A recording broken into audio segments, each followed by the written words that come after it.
Okay, so today we will be talking about the resurrection of our Lord and Savior Jesus Christ. At i-cover po natin yung buong chapter 20 and then yung huling chapter, yun po yung huling pag-aaral natin regarding this book of John. So itatakil mo natin yan at i-close natin next week. But today, can we all open our Bibles, book of John, chapter 20 verses 1 to 29. Okay? So yung last verse nun, doon na lang natin itatakel sa next week. So verses 1 to 29 of the book of John chapter 20. Okay, so let us all read together. I will be reading in the NLT. Early on Sunday morning, while it was still dark, Mary Magdalene came to the tomb and found that the stone had been rolled away from the entrance. She ran and found Simon Peter and the other disciple, the one whom Jesus loved. She said, "They have taken the Lord's body out of the tomb, and we don't know where they have put him." Peter and the other disciple started out for the tomb. They were both running, but the other disciple outran Peter and reached the tomb first. He stooped and looked in and saw the linen wrappings lying there, but he didn't go in. Then Simon Peter arrived and went inside. He also noticed the linen wrappings lying there, where the cloth that had covered Jesus' head was folded up and lying apart from the other wrappings. Then the disciple who had reached the tomb first also went in, and he saw and believed, for until then they still had not understood the scriptures that said Jesus must rise from the dead. They went home. Mary was standing outside the tomb crying. As she wept, she stooped and looked in. She saw two white-robed angels, one sitting on the head and the other on the foot of the place where the body of Jesus had been lying. "Dear woman, why are you crying?" the angels asked her. "Because they have taken away my Lord," she replied, "and I don't know where they have put him."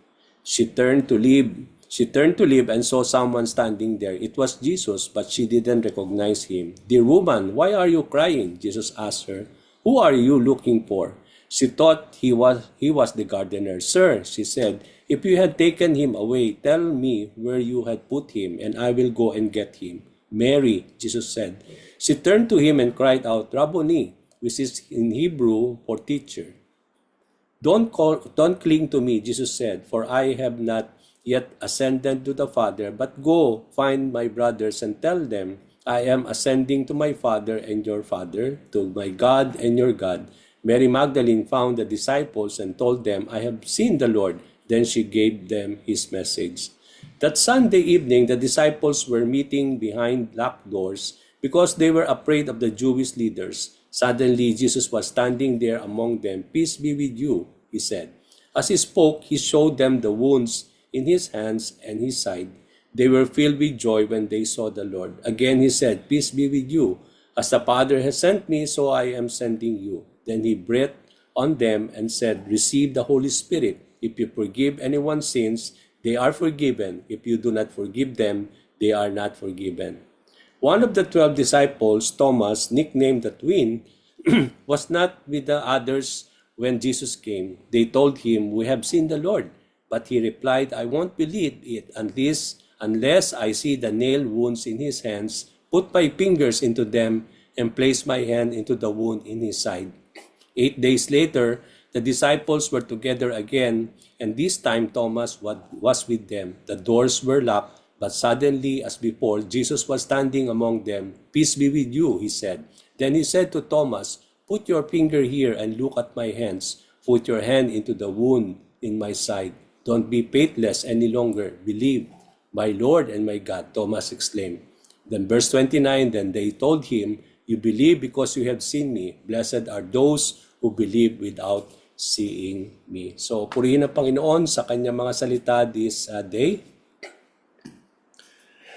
Last time we talked about the death and the burial of our Lord and Savior Jesus Christ, and as I have said, we will be talking about today purely the resurrection and the appearances of our Lord.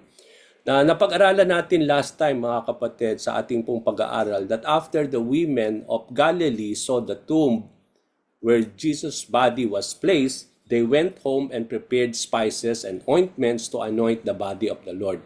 So nung nakita nila na hinimlay na ang katawan ng ating Panginoon sa tomb na ibinigay ni Joseph of Arimathea, kung umuwi sila upang mag-prepare ng spices at ointment upang i-anoint ang katawan ni Kristo. At ang balak nila kapag ito po ay natapos, babalik sila. But then, sabi dun sa ating pag-aaral last time, but by the time that they were finished, no, nung sila po ay natapos na i-prepare yung ointment at yung spices, nagsimula na po yung Sabbath. The Sabbath had begun, so they rested as required by the law. So hindi na sila bumalik at ang balak nga nila is after the Sabbath, they will come again to the tomb of our Lord and then doon sila i-anoint ang katawan ni Kristo. Now, prior to the resurrection of our Lord Jesus Christ, napaka-importante po mga kapatid to highlight what was written in Matthew 28:62 to 66. After the burial of the Lord, no? Although sabi nga natin, nagpapalipat-lipat tayo sa mga different parallel accounts para yung mga buong detalya ng lahat ng mga bagay na ating pinag-aaralan ay ma-cover up natin po. Hindi lang po tayo magiging limited sa pag-aaral natin sa Book of John dahil may mga sandali na may mga hindi na isulat sa John patungkol sa mga subject na ating pinag-aaralan. So kung titingnan natin po yung Mateo 27, kung bubuksan po natin yon from verses 62 to 66 regarding the same subject, kung makikita natin sa Matthew 27 verses 62 to 66, ang sabi dito, the next day on the Sabbath, the leading priests and the Pharisees went to see Pilate. They told him, "Sir, we remember what the deceiver once said while he was still alive.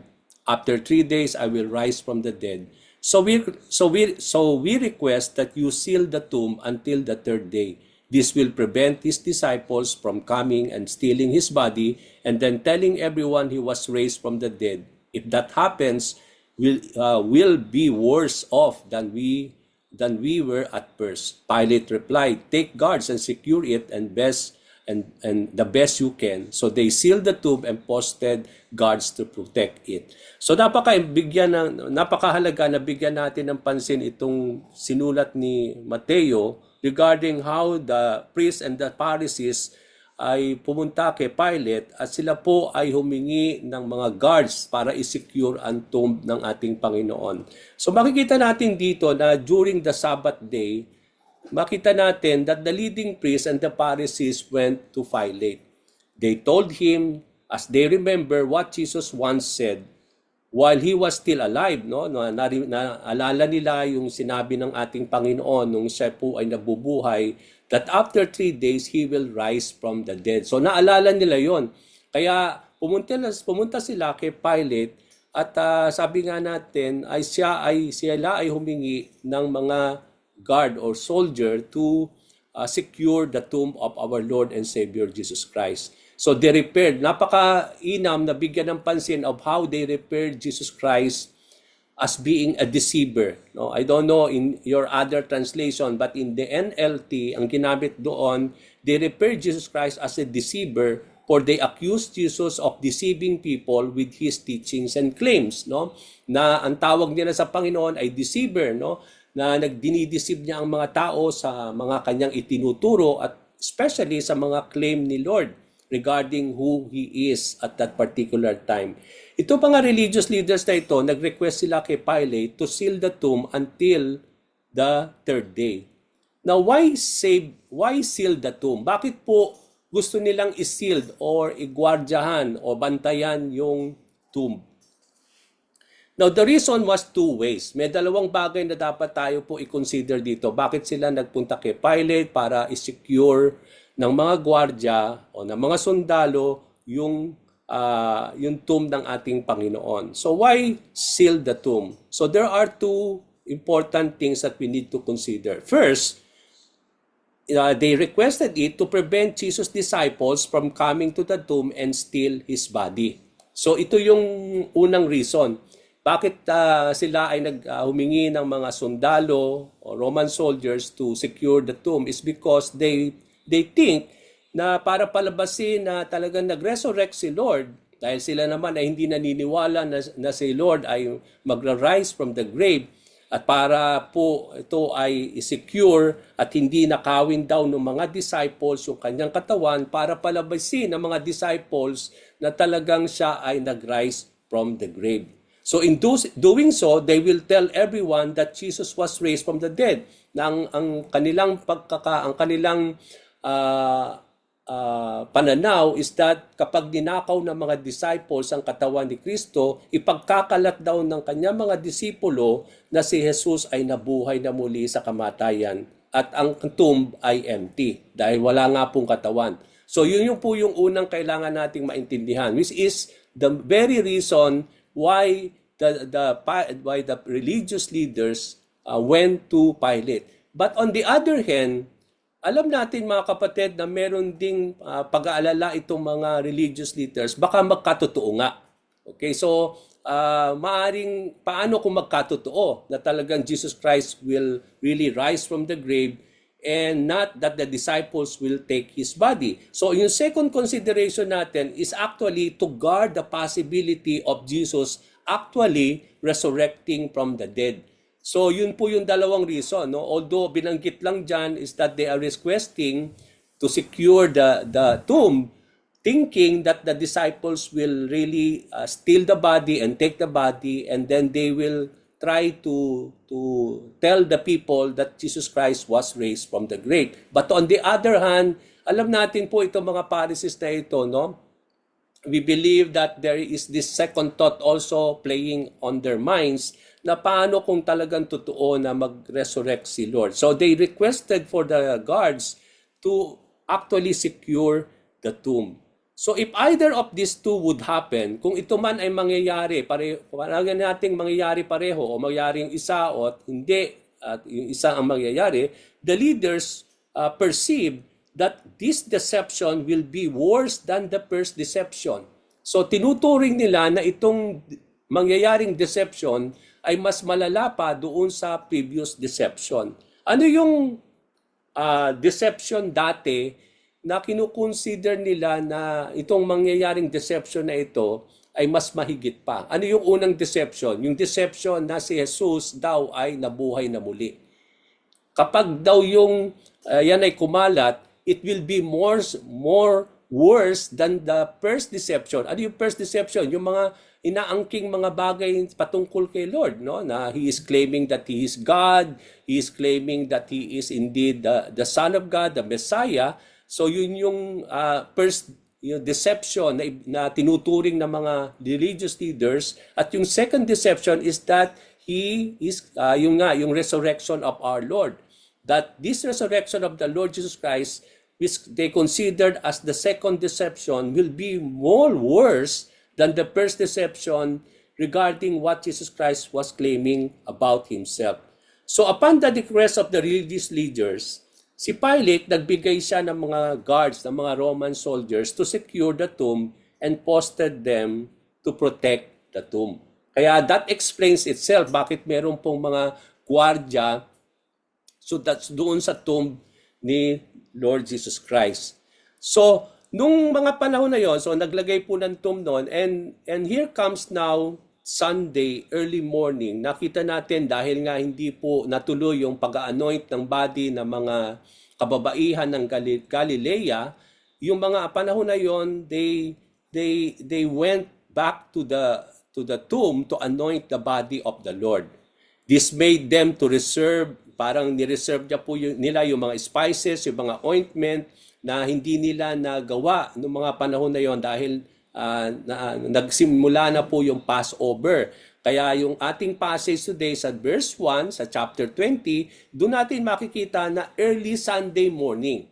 Okay, dahil yung Sabado, hindi sila pwedeng pumunta doon because it is a Passover. So the only thing that they can anoint the body is yung early Sunday morning, which is the resurrection day. Okay? So it is Mary came to the tomb but found that the stone, nung nagpunta na si Mary doon sa tomb, nakita niya yung stone na humaharang do sa pintuan at lagusan ng tomb ay nakatabi.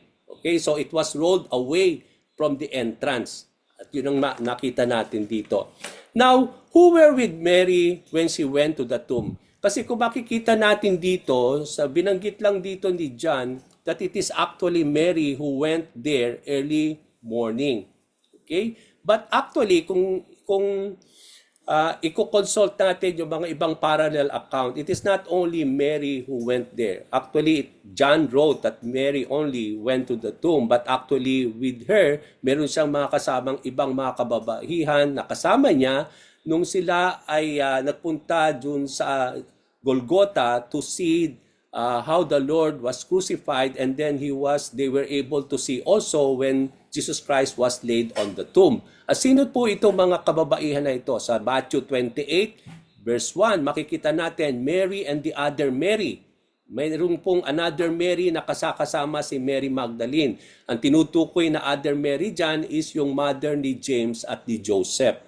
Doon naman sa Luke 24 verse 10, regarding the writing of Luke sa kanyang regarding the resurrection of the Lord, makikita natin dito, isinulat ni Luke that along with Mary and the other Mary, they were joined by Joanna. Meron ding pong kababaihan na may pangalan na Joanna and several other women.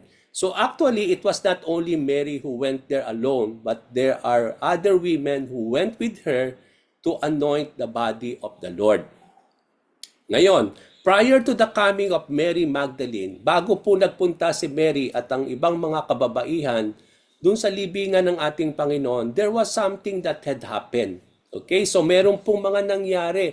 Kasi hindi natin gustong malampasin ito na magko-concentrate lang tayo doon sa sinulat ni John, pero actually meron pang ibang mga nangyari bago pa man na si Mary ay nagpunta kasama ang ibang kababaihan doon sa libingan ng ating Panginoon. There was something that had happened that only Matthew wrote, na meron pong isunulat si Matthew na siya lamang po ang sumulat noon, at yun ang bababasa natin sa Matthew 28 verses 2 to 4. Ano po ba yon? That on that day, on that early day of the resurrection day, suddenly, sabi po sa chapter na yan, verses 2 to 4, that suddenly there was a great earthquake. So bago pa man pumunta yung mga kababaihan ng Galilea sa libingan ng ating Panginoon, nagkaroon po ng great earthquake. And then, an angel of the Lord came down from heaven. Sabi po ni Matthew, he rolled the stone aside and sat on it. So dito natin makikita bakit nung pumunta sila Mary no sa libingan ng ating ng Panginoon, nakatabi na yung stone at ito po ay nasa side na open na yung lagusan papunta sa libingan ng ating Panginoon.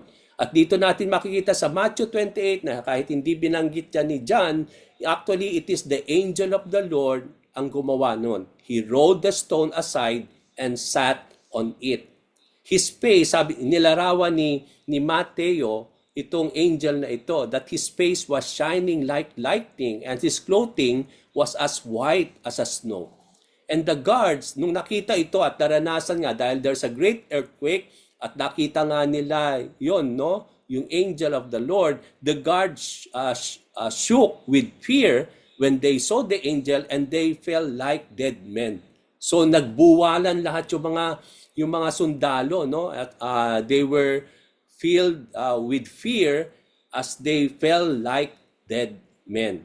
So doon natin pipick up yon, that explains itself bakit nabuksan yung lagusan ng libingan ng ating Panginoon.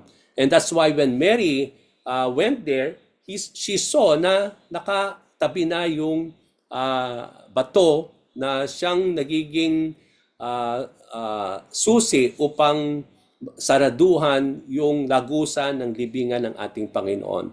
Now in verse 2 ng ating pong chapter 20, sinulat ni John that John wrote that immediately after Mary Magdalene saw the stone rolled away, nung nakita niya na nakatabi na yung bato na humaharang sa lagusan, she immediately ran. No? Sinabi dun sa verse 2 nung nakita niya na nakatabi na yung bato, immediately tumakbo daw siya immediately at sinabi na niya kay Peter at kay John kung ano yung kanyang natagpuan doon sa libingan. Okay? Pero kung titingnan natin, kung i-consult natin po mga kapatid, yung ibang mga parallel account, although limited si John sa pagdetalya nung regarding how Mary responded when she saw na bukas yung libingan ng ating Panginoon. So but then sabi doon ni John, she immediately ran and told Peter and John regarding about it. Pero kung titingnan natin yung ibang mga parallel accounts, sa Luke chapter 24 verse 3, ito'y nagsasabi that before the women ran, before Mary Magdalene ran, they went in first into the tomb and they did not find the body of the Lord. So hindi isinulat ni John doon na tumakbo na kagad si Mary. No? Pumunta siya doon, no? Nakita niya doon na bukas na yung lagusan, and then she ran immediately to tell Peter and John. Pero kung consult natin yung sinulat ni Luke, actually hindi muna sila nagmadali na umuwi para sabihin sa mga disciples yung kanilang nakita, but actually they went in first into the tomb and they did not find the body of the Lord. Pumasok talaga actually sila, pero hindi nila nakita yung katawan ng ating Panginoon. Sa verse 4, nung Luke 24, as the woman stood there, puzzled, nung sila'y naguguluhan dahil hindi nila nakita yung katawan ni Lord, noong mga panahon na yon, two men suddenly appeared to them. Okay, nung kanilang pagpasok ngayon, doon sa tomb ni Lord, nakita nila na walang katawan, no? At naguguluhan sila. But immediately, at that particular time, no, two men suddenly appeared to them, clothed in dazzling robes like lightning. Okay? So, anong nangyari? The women they were terrified, and they bowed their faces to the ground. Nung nakita nila yung mga tao na yon, sila po ay natakot, and they bowed their faces to the ground. Now, how many angels were present during the resurrection of Jesus? Kasi kung titingnan natin yung sinulat ni Matthew at ni Mark, compare with Luke and John, si Mark at si Matthew, ang isinulat nila is that there is an angel of the Lord. Okay? So parang kung babasahin natin yon, parang isa lang. But kung titingnan natin yung John, the writing of John, and also particularly the writing of Luke sa ating pong binasa today, sa Luke 24, they saw two men. They saw actually two angels. Now, maraming nagsasabi there is a contradiction now here.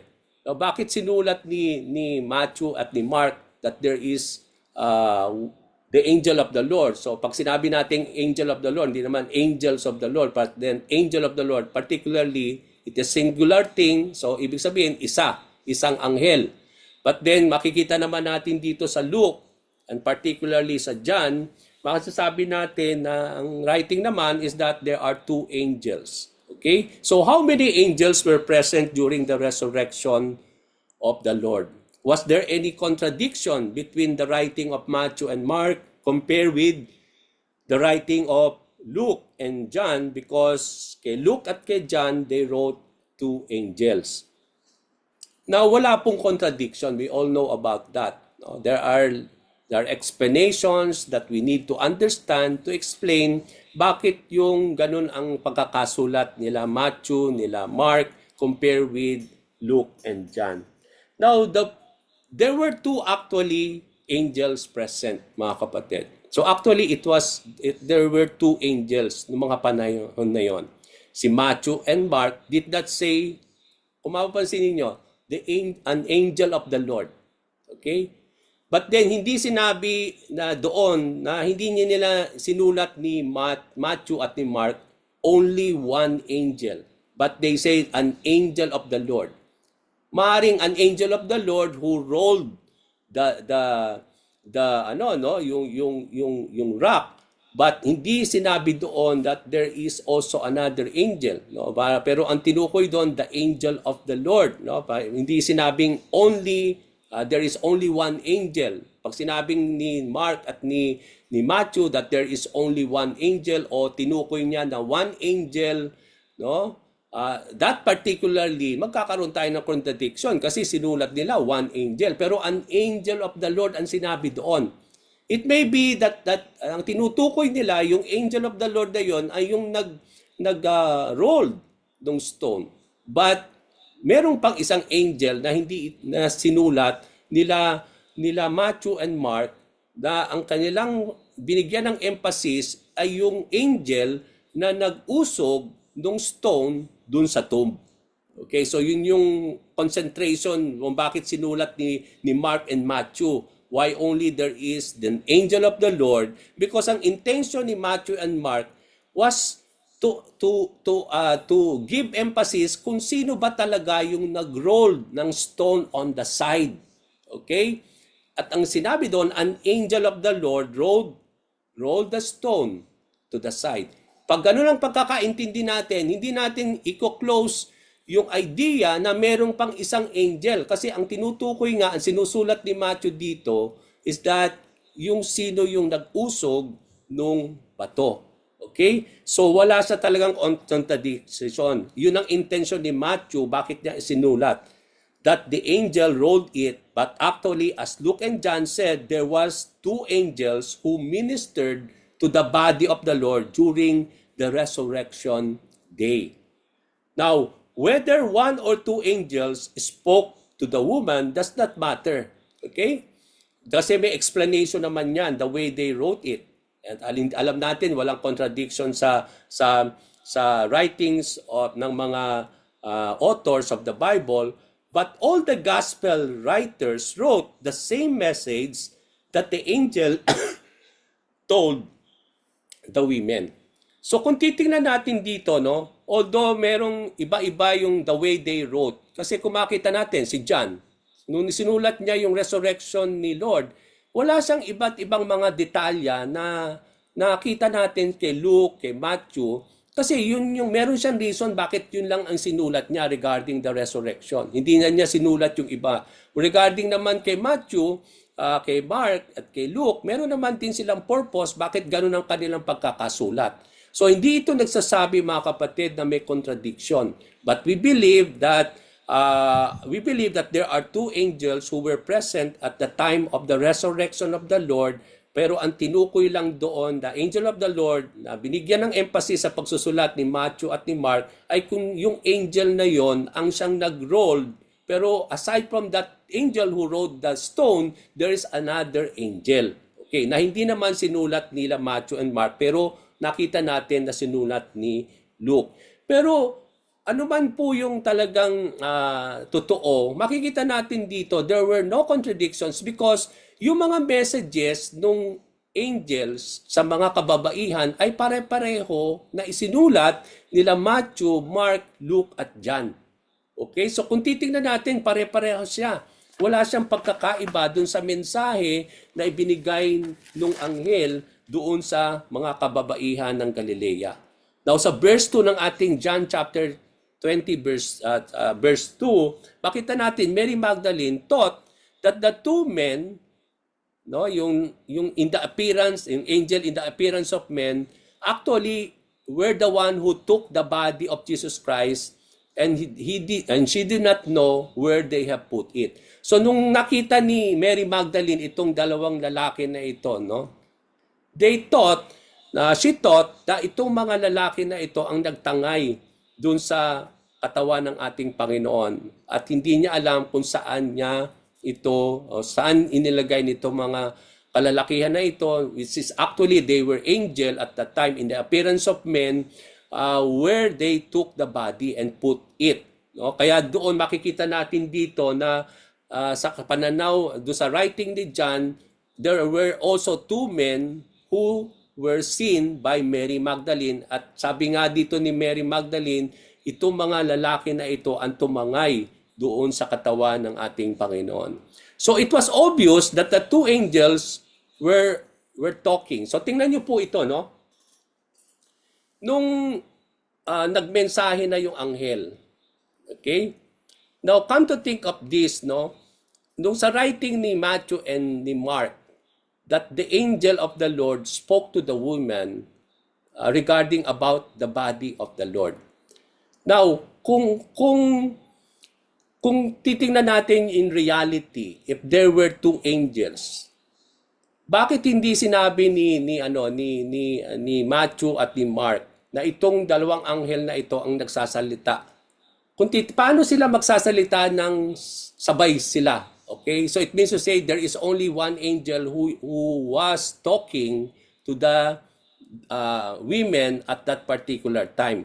Kaya that explains bakit angel lang, hindi angels ang writing ni Matthew and Mark. Kasi imposible naman na ito mga anghel na ito, sabay sila nagsasabi sa mga kababaihan regarding, nung nagtatanong sila, what are you trying to find out, no? Ibig sabihin ba, itong dalawang anghel na ito ay sabay na nagsasalita para, kaya makikita natin dito, kaya ang writing ni Matthew is that there is an angel of the Lord only. So makikita natin dito na it is the same message that the angel told into sa mga iba't ibang parallel account. At ang mensahe ng mga anghel sa mga kababayan is for them not to be afraid. They asked why they were looking for Jesus who was crucified. So dito natin makita that even ito mga anghel testified to the truth that Jesus was indeed crucified and that He died. Okay? So dito natin, pati yung mga anghel nagte-testify, di ba? Doon sa writing na yan, na sabi nila, huwag kayong matakot. And they asked why they were looking. Bakit sila naghahanap ng katawan ng Kristo who was crucified and died? They told the women that Jesus was not in the tomb, but He was risen from the dead, just as the Lord told them. As the angel said this, dito nila naalala, itong mga women ng Galilea, that's the time that only they remembered that Jesus said this to them. Okay, so parang nakalimutan nila yung mga sandali na yon na talagang sinabi actually ni Lord sa kanila that Jesus Christ, that after 3 days, He will rise from the dead. Kaya nga dito, pinapaalala nitong mga anghel dito sa mga kababaihan regarding what the Lord has already told them. And then after that, sabi doon sa writing ni John, the women remembered that Jesus Christ said this to them. So the angels told the women to go quickly and tell the other disciples ahead of them that the Lord will go to Galilee ahead of them and they will see Him there. So sinabi nung anghel na sabihin ninyo sa ibang mga disciples, no? At si Jesus daw ay pupunta sa Galilea and they will see Him at imimit ni Lord itong kanyang mga disciples sa lugar na yon. So sa Matthew 28 verse 8, sa Luke 24 verse 9, makikita natin dito the women rushed from the tomb to tell the disciples, pero sinabi doon that even though they were frightened, they were filled with joy. Okay? So, although natatakot sila sa nangyari, no? Nung naranasan nila yon, at then when they went back to tell the disciples, although they were so frightened of everything that they saw, no? Yung nakita nila at that particular time, pero sinabi doon ni Mateo at ni Luke sa kanilang pagkasulat that even though they were so frightened about everything, but they were also filled with great joy. Okay? So, as the women went, sabi po sa Matthew 28 verse 9 to 10, Jesus met them and greeted them. Na hindi naman din nasulat ni John, no? 'Di ba? Sabi doon nung nakita ni Mary na bukas yung pintuan ng lagusan ng tomb ni Lord, sabi doon sa John, tumakbo na kagad siya to tell Peter. Pero hindi sinulat ni John na pumasok actually itong mga babaeng ito at doon nila nakita itong mga anghel. But sinabi rin nung sila'y papauwi na sa Matthew 28 verse 9 to 10, actually they met the Lord on the way before they went home. Okay? Na hindi naman din na isulat ng ibang mga writers ng gospel. Dito lang natin makita sa Matthew that as the women went, Jesus met them, no? And greeted them. At dito, the women ran to the Lord and touched His feet and worshiped the Lord. Nung nakita nila si Lord, pumunta sila kay Lord and sabi doon, they touched His feet as they come to worship the Lord. Now, sa ating pong verse, sa John 20, verse 11 to 18, dito, it gave us much detailed account of how Jesus appeared not only to the women, but also to Mary Magdalene. Dito naman, ang napakalaman naman sa ating pong pag-aaral sa Book of John, compare with the rest of the parallel account, malaman yung detalye kung paano nag-appear si Lord sa iba't ibang mga tao, particularly kay Mary Magdalene at sa kanyang mga disciples. Okay? So makita natin dito sa verses 11 to 18 naman, nakita natin sa John chapter 20 na dito binidetalya ni John of how Jesus Christ appeared not only to the women but also particularly to Mary Magdalene. Now si Mary Magdalene daw saw Jesus but was not able to recognize the Lord. Okay? So kung makipapansin natin, nung si Jesus ay nag-resurrect from the grave, mapapansin natin that the people were not able to recognize Jesus Christ at first. Diba yung two disciples going to the road of Emmaus, sumabay na si Lord sa kanila pero hindi actually nila ma-recognize si Lord. Si Mary, nung nakita niya si Jesus Christ, she was not able to recognize the Lord Jesus Christ. Even yung ibang mga disciples, they cannot really recognize at first the Lord Jesus Christ. And that is because it is a resurrected body. No? Makikita natin dito, it is a more different body. Dahil makikita natin, no, nung biglang nag-appear na lamang si Lord na hindi pumasok sa pintuan kung saan nagtitipon-tipon yung mga disipulo, actually, suddenly, He appeared there. Okay? And then nung kasalon niya yung mga two disciples on Emmaus, immediately nung break niya yung bread, naalala nitong mga ito na doon nila na-recognize na si Jesus pala yung kasama nila, na it's a long time that they were talking to the Lord pero hindi nila na-recognize si Lord. Pero after that, when they remember, nung Jesus Christ broke the bread and gave it to them, immediately they recognized the Lord and then Jesus Christ disappeared immediately to them. Okay, so it is a glorified body. It is a resurrected body. So it means to say na hindi talaga actually nila ma-recognize at the moment because it is a different body that they were able to saw at that particular time. And that explains bakit even Mary Magdalene and the other disciples cannot recognize the Lord during that time. So Jesus asked Mary why she was crying. No, nung nakita niya si Mary, he was on the other side of the tomb and she was crying. Tinanong ni Lord si Mary, why are you crying? Okay? And whom she was looking for? Sino ba yung hinahanap mo? So Mary, nung nakita niya si Lord, actually hindi siya talaga ma-recognize.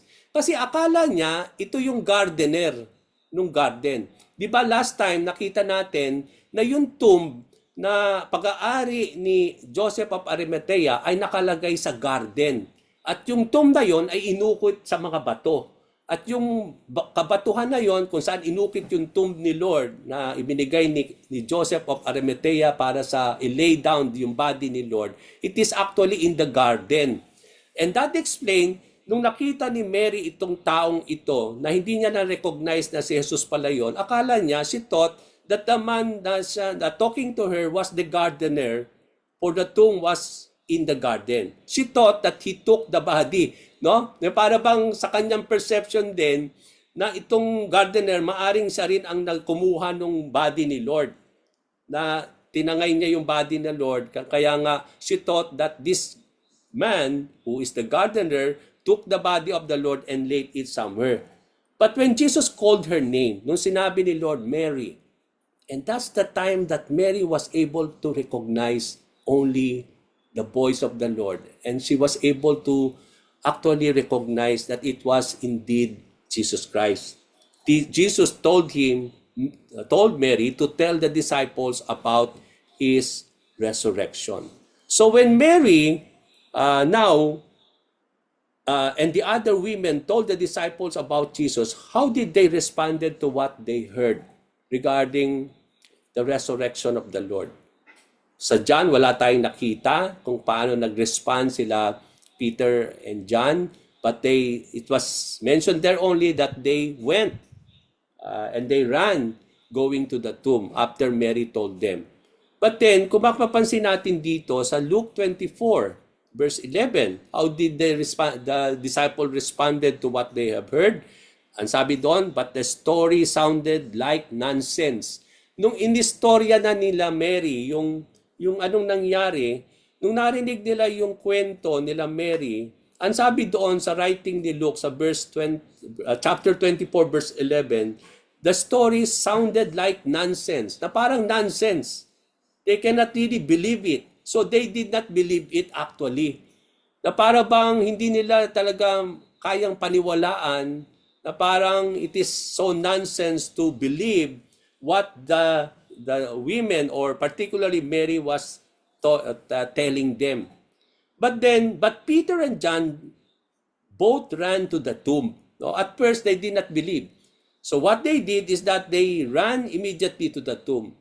At ang nakita natin sa ating writing sa John, no, it is actually they ran both, but then actually who came first, sino yung unang dumating? Si John daw po came first.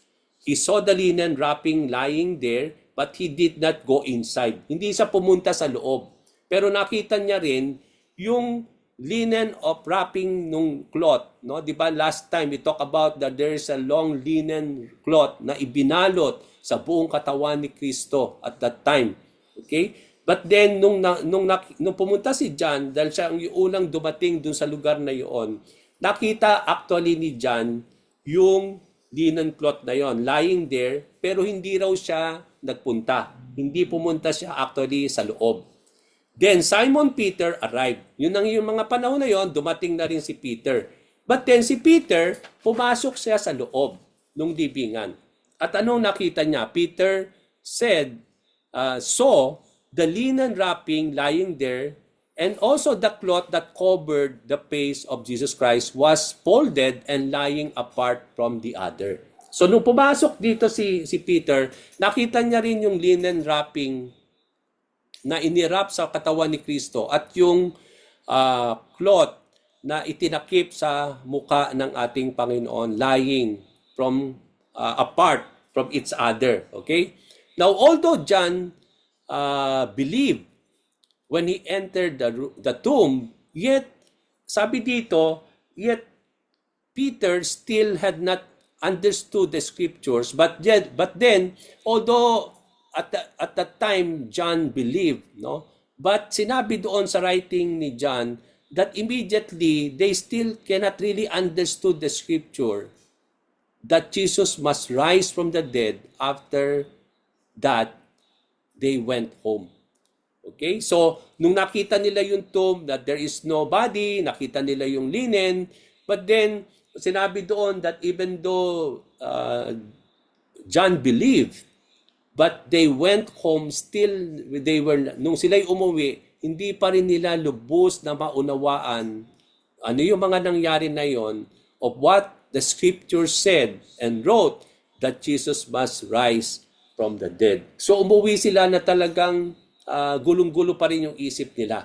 They were not able to understand everything at that particular time. Now, sa Matthew 28 verse 11 to 15, nagpapalipat-lipat po tayo to give emphasis and to give more details to sa resurrection of the Lord.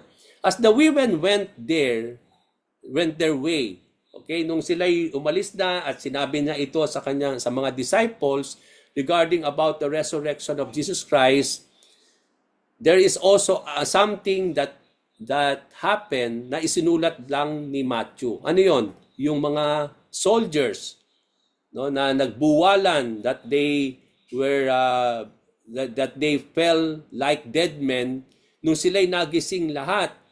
No? They went to the city and told the religious leaders what had happened.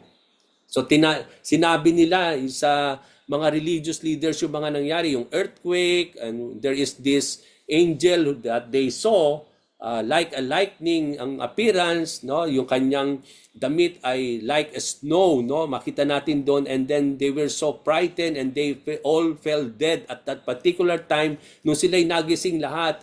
Actually, sinulat doon ni Matthew verses 11 to 15 on chapter 28, sila'y pumunta raw sa Jerusalem at ito'y sinabi nila sa mga religious leaders. Now, ano yung nangyari? The leading priests, itong mga elders, sila'y nagtipon, and then they decided, nung sila'y nagtipon-tipon, they decided to give money to the soldiers as a bribe. Sinuhulan nila itong mga itong mga soldiers. At sinabihan nila itong mga sundalo to make a lie. No? Sila'y magsinungaling. Na ano ang sasabihin nila? That the disciples stole his body when they were sleeping. Nung sila'y natutulog daw, ipagkalit nila sa mga tao na kung sila'y natutulog, dumating daw ang mga disciples at ninakaw yung katawan ni Kristo. Kaya wala na doon yung katawan. And that actually itself is the fear of the religious leaders. Na actually why they requested for the guards is actually they want to secure the tomb because they think that disciples will steal the body and make a story that Jesus Christ actually rise from the grave. But actually it did happen, isn't it? Ito'y talagang nangyayari, and para pagtakpan yung katotohanan na si Jesus ay nabuhay na muli, ay inupahan nila itong mga soldiers upang gumawa ng kasinungalingan at ipagkalat na ang mga disciples, nung sila'y natutulog, ay ninakaw ang katawan ni Kristo. So yung mga religious religious leaders told the soldiers that if Pilate hears it, they will stand up for them so they will not get in trouble. Kasi kung pag nalaman ni Pilate na nasalisihan itong mga guards, yung mga Roman guards at Roman soldiers about everything that had happened, so maaring magalit si Pilate, no? Kaya ang sabi ng mga religious leaders, don't worry, we will stand up with you so that you will not be in trouble if Pilate will come to know it. Okay, so yun po yung binigyan ng kasiguraduhan ng mga religious leaders. So they sabi doon sa chapter na yan, Matthew 28 verse 11 to 15, yung story of the soldiers spread widely among the Jews. Ito'y na lumawak yung spread nung news na yan, yung story na yan, yung fabricated story, sabi doon na naninakaw ng mga disipulo ang katawan ni Jesus ay kumalat widely among the Jews, and this lie is still being told even today. No? Even today, even nung sinulat ni Matthew yon, even nung sa kanyang pagsasulat na yon, even at that particular time that he is writing the gospel, even at that particular time, yun pa rin ang kumakalat ng mga panahon na yon. And I believe it is the same thing that is widely still spreading in our time today, in this year 2025. Na marami pa rin ang kumakalat at yung pa rin ang pananaw at alam ng tao na bakit wala ang katawan doon sa libingan ng Panginoon is that hindi actually siya ay nabuhay na muli. Kundi siya'y namatay pero ninakaw at tinangay ng mga disciples ang kanyang katawan. Kaya that explains itself na hindi talaga nag-resurrect si Lord. And that is what it reached even our generation today. And that explains bakit maraming tao ang hindi naniniwala talaga. Actually, especially sa mga Hudyo, even in our time today, many of the Jews today, they don't believe about even the Lord. They don't even believe that Jesus Christ died. They don't even believe that He resurrected from the grave because hindi naman talaga namatay si Lord. Ayun ang kanilang understanding. Bakit siya magre-resurrect? So it means to say, ito'y gawa-gawa lamang daw. Yung death, yung crucifixion, yung kanyang kamatayan, yung kanyang resurrection were all fabricated story only by His disciples that reach even our generation today.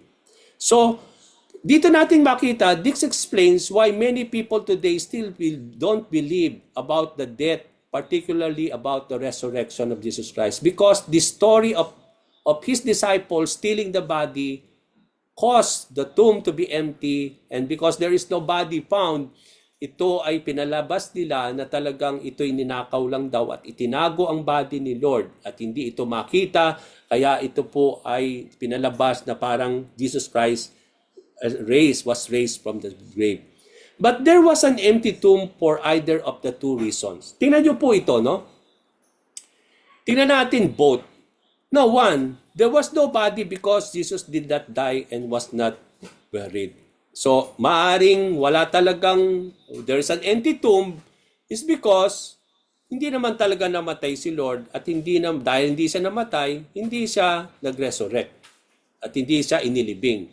So, maaring pinalabas lang nila na there is a tomb, na they claim that this is the tomb of the Lord, but actually why there is no body is because first is that hindi naman talaga namatay si Lord, hindi siya inilibing, at dahil hindi siya namatay, hindi siya nabuhay na muli. So yun yung unang consideration. But second, if Jesus died and was buried, there was no body because his disciples took and stole the body to establish that Jesus rose from the dead. Kaya ito yung dalawang story na kumakalat even in our time today. Why there was an empty tomb, ini-explain ng mga ibang mga tao, bakit there is an empty tomb is because first, hindi naman talaga namatay si Lord. Hindi naman siya inilibing. Buhay siya. At ito'y palabas lamang ng mga disciples. It is a fabricated story. Second, why there is also an empty tomb, kung namatay man si Lord at siya'y nabuhay na muli, hindi siya nag-resurrect. Tinangay ng mga disciples ang kanyang body, kaya walang nakitang katawan. So that is what is going on in our time today. Either one of these, as yun yung understanding ng mga tao in our time. Hindi siya namatay, hindi siya nilibing, dahil hindi siya namatay, walang resurrection. But there is an empty tomb na parang pinalabas lang. But also, there is an empty tomb is because namatay nga siya, siya inilibing, but he did not resurrected from the grave. Kagaya lang siya ng mga ibang religious leaders na namatay who started religion, but then actually hindi siya na buhay na muli dahil ito'y palabas lamang at ang nangyari nung siya'y namatay para palabasin na siya'y nabuhay na muli, ang kanyang katawan daw ay ninakaw ng kanyang mga disciples. At kung titingnan natin, yun ang kumalat noon, na yun pa rin po ngayon ang understanding na kumalat pa rin sa iba't ibang mga isipan ng tao. So apart from Mary Magdalene, na nagpapatunay na siya'y nagte-testify na nakita niya si Lord, sino ang nagpapatunay ng mga witnesses? Sino-sino ba yung mga witnesses na nakakita na actually Jesus Christ was raised from the grave? In John 20:19-20, apart from Mary the Magdalene, Jesus appeared to his disciples on Sunday evening when they were meeting behind locked doors because they feared the Jewish leaders at that particular time, during the death and the burial of the Lord Jesus Christ. So, dahil takot sila po ay nagtipon-tipon sa isang lugar, they locked the doors, And at that particular time, nung Sunday evening, after the resurrection of the Lord, doon po nagpakita si Jesus Christ sa kanila. Ang sabi doon, suddenly Jesus appeared and he was standing among them, and then he greeted them of having peace, And then the Lord showed his hands and his wounds, yung kanyang tagiliran kung saan siya po ay sinibat nung soldier, pinakita niya rin yon sa kanyang mga disciples. So nung nakita po ng mga disciples, ang si Lord at that time, sabi po dun sa sinulat ni John, they were filled with joy when they saw the Lord. Just like Mary and the other women, even though they were so frightened, pero sinabi doon, they were also filled with joy.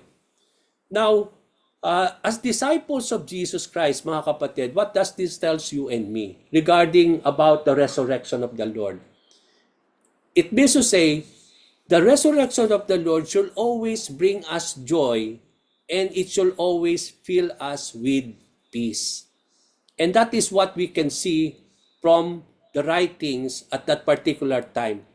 Nang nakita nila si Jesus from after his resurrection, they were filled with joy. And this tells us that in our lives as believers, as disciples of Jesus Christ, yung resurrection of the Lord should always bring us joy, and it should always fill us with peace. No matter what we are having, no matter what we are undergoing in our lives.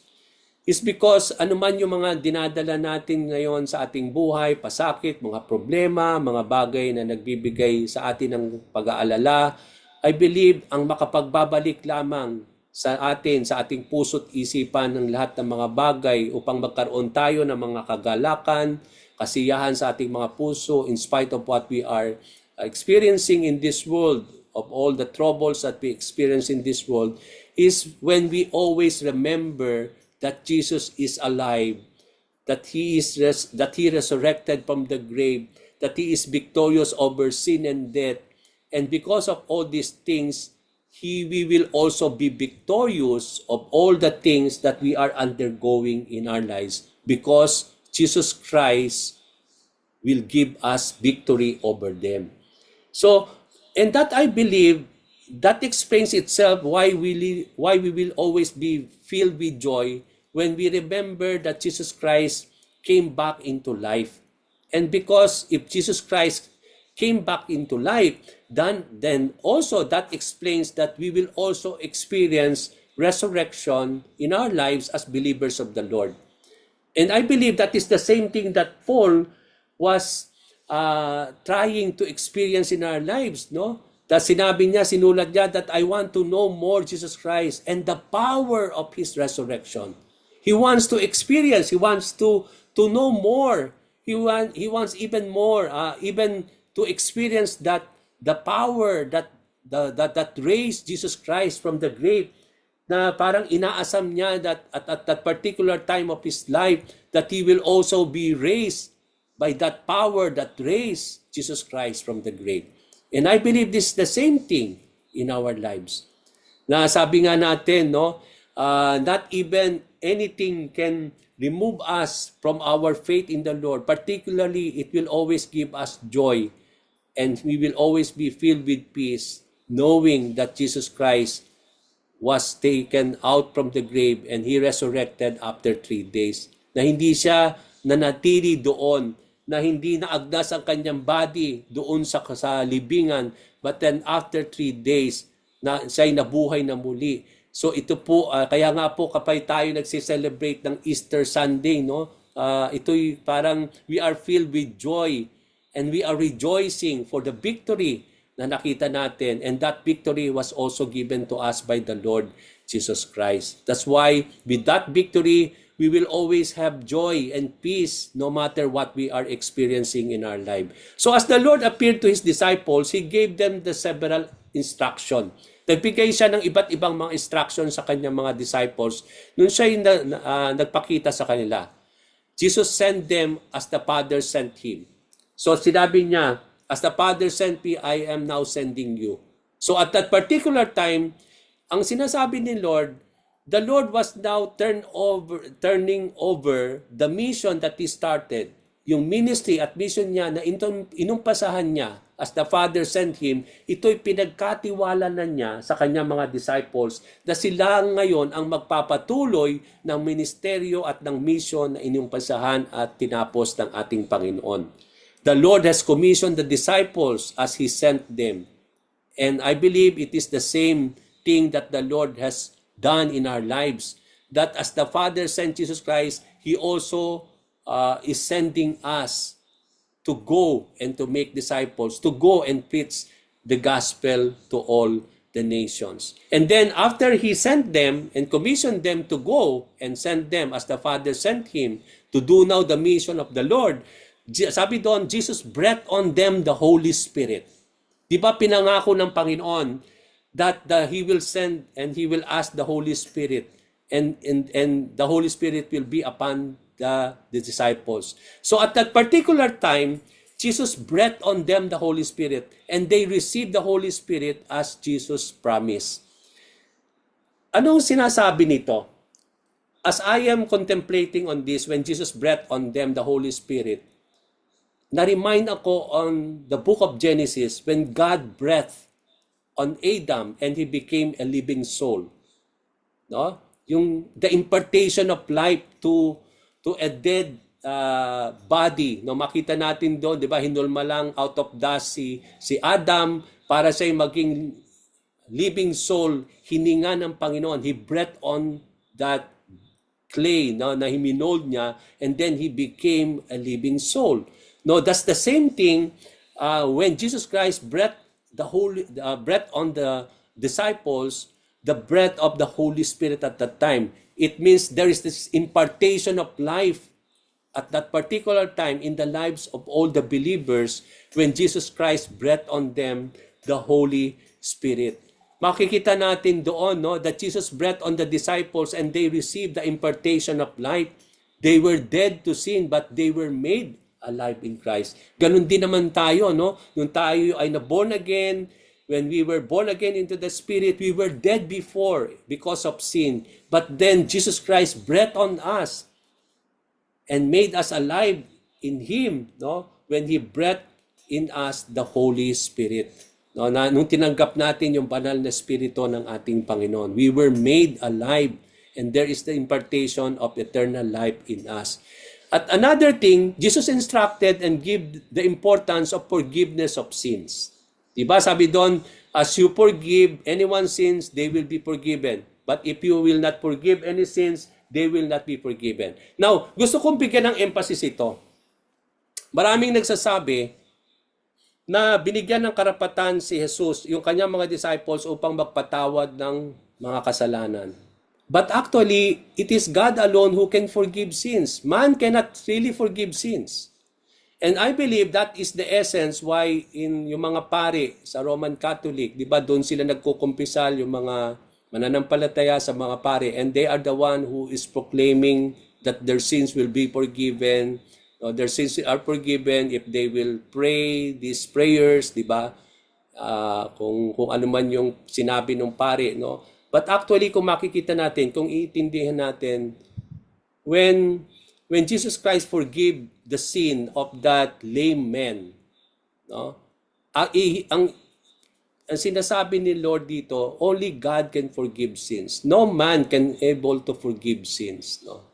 Hindi natin kayang magpatawad ng mga kasalanan. Hindi tayo yung who can really forgive sins. But actually, what the Lord says in this passage is that dapat marunong tayong magpatawad para yung mga kasalanan ay mapatawad ng ating Panginoon. But it is God who will forgive, not the man who forgives. Okay?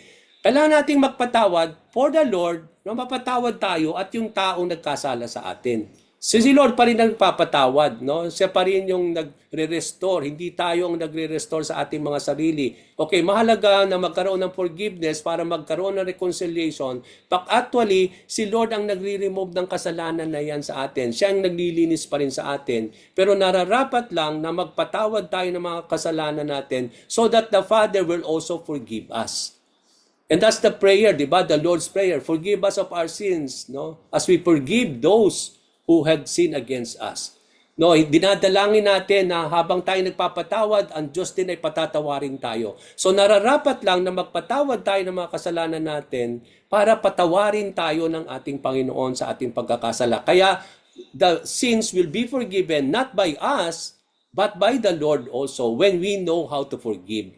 Pero kapag hindi naman daw tayo marunong magpatawad, then there will be no forgiveness, sabi din ni Lord. So the Father will also not forgive us. So hindi ito sinasabi na meron tayong kakayahan magpatawad ng tao sa kanilang mga kasalanan. Na kunyari may pumunta sa atin na makasalanan tao at humingi at kinukumpisal niya sa atin yung kanyang mga kasalanan. Hindi tayo Diyos na sabi, okay, pinatawad ka na ng Diyos. Hindi pwede, wala tayong kapangyarihang ganon. So Jesus Christ was trying to say here the importance of how we need to forgive. Yun yung po yung binibigyan niyang emphasis dito.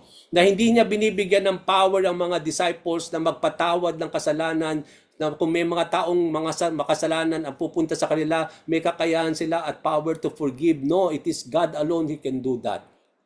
But then they can pray for them. They can really ask the Lord to forgive them. And then when they ask the Lord for the sins to be forgiven, they will be forgiven by God. So yun po yung sinasabi dito. We can be only instruments for people to be forgiven by God, but it is not actually us who can forgive. So yun po yung bigyan natin. God will forgive us if we know also how to forgive. And put also into our minds na hindi ito verse na nagbibigay sa atin ng kapangyarihan na kaya nating magpatawad ng kasalanan ng mga tao na lalapit sa atin kung hihingi sila kung ikukumpisal nila ang ating mga pagkakasalan nila sa atin. We have the power to say that your sins have been forgiven. No, we don't have that. Only God can forgive them of their sins. So we are just instrument of that forgiveness. When we pray for them, we ask the Lord to forgive them, and that's the time that we seek the grace and the mercy of the Lord. John 20, verse 24 to 29. Dahil wala si Thomas ng mga panahon na yon, nung nag-appear si Lord sa kanila, at sinabi nila kay Thomas na nagpakita si Lord, hindi siya naniwala actually right away. Hindi siya naniwala. He will only see and believe kung makita niya actually yung nail wounds sa mga kamay ni Lord at mailagay niya ang kanyang daliri sa mga butas na yon sa kanyang kamay at gayon din sa butas ng tagiliran kung saan doon dumako yung sibat ng Roman soldier sa kanyang tagiliran.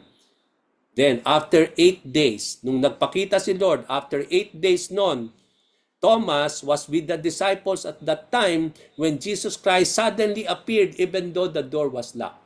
Immediately nag-appear si Lord. Okay? And that explains, sabi ko nga, hindi ito yung normal body ni Lord. It is a resurrected and glorified body. That's why He can go out and in kahit sarado yung lugar.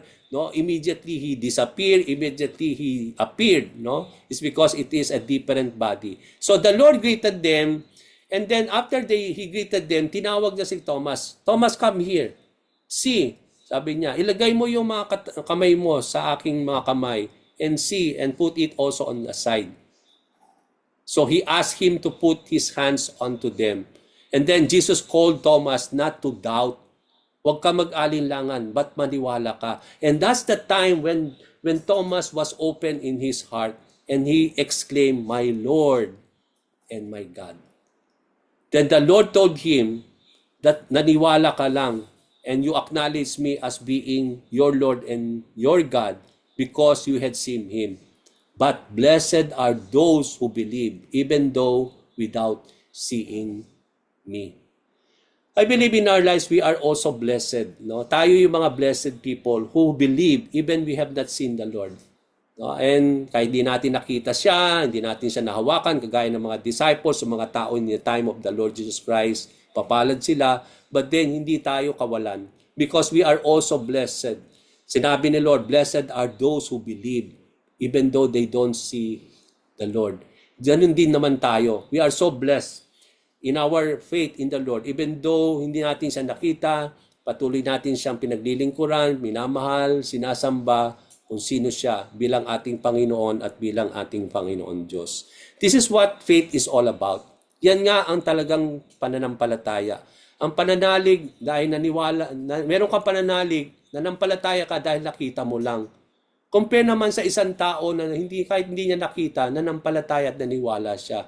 And that is what faith is all about. Faith will allow us to continue to believe even though we do not see things. Bakit mo sasabi, kapatid, na mangyayari lahat yung sinabi ni Lord sa kanyang mga salita?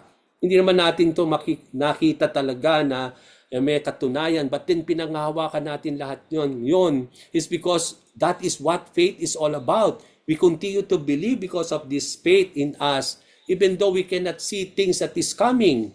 Faith is the assurance of the things that we hope for, sabi po sa Hebrews 11. Yung ating pananalig ay ang tiyak na kasiguraduhan ng mga bagay na nagbibigay pag-asa sa atin na bagamat hindi natin pa nakikita ang lahat ng yon, patuloy tayong nagtitiwala, patuloy tayong lumalapit kay Lord, patuloy tayong nag-o-obey sa Kanya. It's because of our faith in the Lord. God is a spirit, alam natin, and no one can see Him. That even though we cannot see God, mga kapatid, yet we believe in Him. Why? Because even though we cannot see Him physically, but we are able to see His glory brought by His presence in our lives through the Holy Spirit. Tingnan niyo po ito, no? It is one way to see God physically, but we cannot see God physically because He's not a physical being. He's a spiritual being. Because God is a spirit, no, we cannot see Him. But then, in spite that we cannot see Him physically, but we are able to see His glory by His presence brought by the Holy Spirit.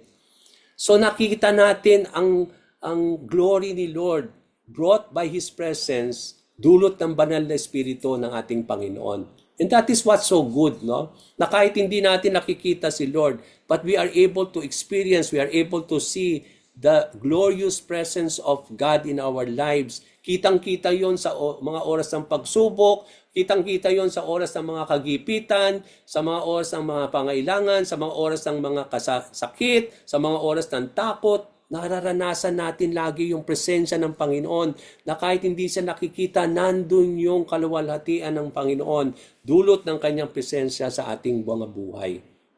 Luke 24:13-24, malapit na tayo matapos. Jesus also appeared to two of His followers on the way to the village of Emmaus. Di ba? Hindi na natin tatakil yan. On the way to Emmaus, Jesus Christ was able to walk with them. Hindi nila ma-recognize si Lord. Then as they are talking about everything that had happened in Jerusalem, about the death and resurrection of the Lord, until such time na in-invite na nila si Lord upang maghapunan, and that's the time only that they were able to recognize the Lord. When Jesus Christ broke the bread and gave them, and then they remembered the Last Supper on the upper room, when Jesus Christ broke the bread and gave the bread to the disciples, doon nila naalala si Kristo. And then when they able to remember the Lord and recognize Him, bigla na lang nawala si Lord sa kanilang kalagayan. And then they immediately went back to Jerusalem to tell Peter and the other disciples that they were able to see the Lord at that time. Aside from the gospel account ng mga sinulat ni Matthew, Mark, ni Luke at ni John na nakita nila si Lord, meron din sinulat si Paul na nagpapatunay na nakita ng maraming tao si Jesus nung siya'y nabuhay na muli. Sa 1 Corinthians chapter 15 verse 3-8, makita natin doon that also Paul, pinapasa niya dito sa writing niya sa 1 Corinthians yung katotohanan na ipinasa sa kanya ng ating Panginoon. Ano yung truth na yon na pinapasa niya, na tinanggap niya sa Panginoon? The truth that He is passing us to all the believers in that time, the truth that Jesus Christ died for our sins, just as the Scripture said, He was buried and He was raised from the dead on the third day. Yun yung tinanggap niya sa Panginoon, na yun din ang kanyang ipinapahayag sa 1 Corinthians 15, na kanyang ipinapas din sa mga disciples at that time, na kung paano niya nakita si Jesus na namatay, na inilibing at nabuhay na muli on the road to Damascus, at kung paano niya nakita si Lord at that particular time, yun yung ipinapahayag niya, na ipinapasa niya sa bawat isa, na nakarating din sa ating pong generation ngayon.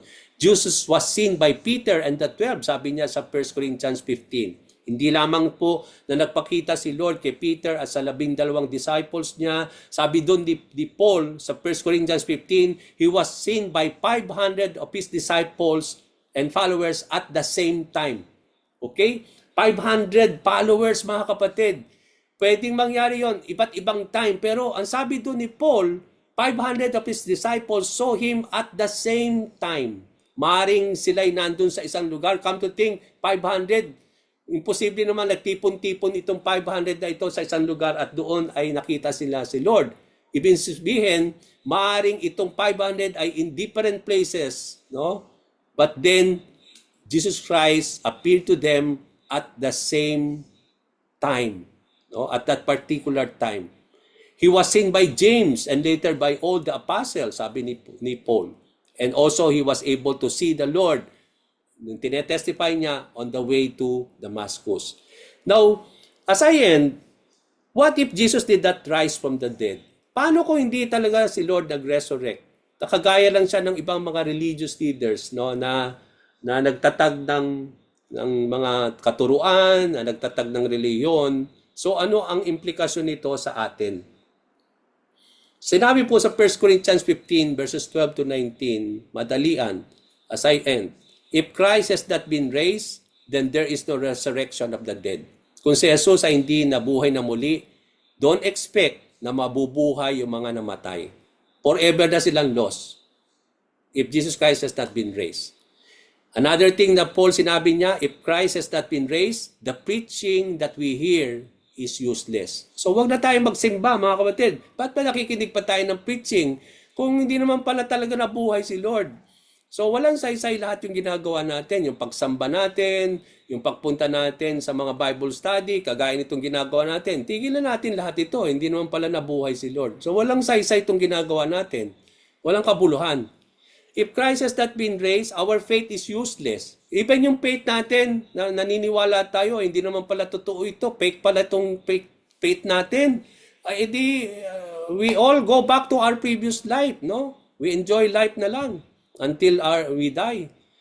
No? Kasi wala naman palang resurrection, wala naman palang totoo lahat ng mga pinaniniwalaan natin. If Christ has not been raised, then we become liars.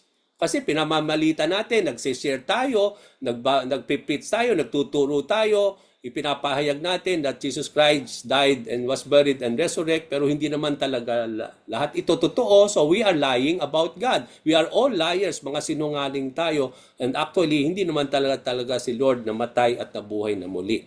If Christ has not been raised, we are still guilty of our sins. Hindi tayo nalinis. We are all sinners pa rin, mga kapatid. We are not cleansed from our sins. We are still guilty and we are still condemned. If Christ has not been raised, all who died, who believed before, they are forever lost. Wala na pag-asa sila. If Christ has not been raised, we do not have at all. And we are more than to be pitied na tayo raw po ay lalo mas nakaawaan kanino man sa mundong ito. Kasi we are hoping, pero yung hope natin pala are dead hope. Wala pala. So, kung may mga taong dapat kaawaan, mas lalo pala daw tayong kaawaan kung gano'n ang sitwasyon natin. But then, in reality, but in all of these things, Paul boldly and assured in his writing, in 1 Corinthians 15:20, ito ang sinabi niya. But in fact, sabi niya, Christ has been raised from the dead. He is the first of a great harvest of all who died. It means to say, Jesus Christ is the firstborn of many things. He is also the firstborn who will be raised into life. And after that, He will be the first of all the great harvest of those who died, who will be also raised back into life. Okay? Jesus was victorious over sin and death. And God gave us also that victory over the same through our Lord Jesus Christ. And because of the resurrection of our Lord, Paul gave us a very famous verse that we always quote. And yan po yung katapusan ng 1 Corinthians 15:58. Mapapansin niyo as I end, no? As I read this wonderful verse, nakapaloob siya dun sa katotohanan about the resurrection of the Lord. Na yung context doon, bakit ibinigay yun ni Paul, ay yung context ay yung resurrection. Dahil yung buong chapter 15 ng 1 Corinthians, ang binabanggit ni Paul dyan ay yung resurrection ni Jesus Christ. At kung mapapansin ninyo, at the end of that chapter, sa verse 58, doon inalagay yung lagi nating kinokot, lagi nating binabanggit. And what is that in verse 58? So my dear brothers and sisters, be strong and immovable. Always work enthusiastically for the Lord, for you know that nothing you do for the Lord is ever useless. That your work in the Lord is not in vain. So, yung context po niyan ay all about resurrection. And that is what, because Jesus Christ resurrected from the grave, don't allow now anything to move you away from it. That we need now to be strong and not to be immovable of everything. The fact that Jesus Christ resurrected from the grave, dapat daw lalo tayong maglingkod sa Kanya. Dahil yung lahat ng mga bagay na ginagawa natin sa ating Panginoon ay hindi po nasasayang kundi ito po'y gagantimpalaan ng ating Panginoon in due time at His second coming. So praise be to the Lord, and I'll bring this back to Sister Brenda. Sorry again for our pag-ating overtime. It's because we want to give emphasis more dito sa ating pag-aaral. So let me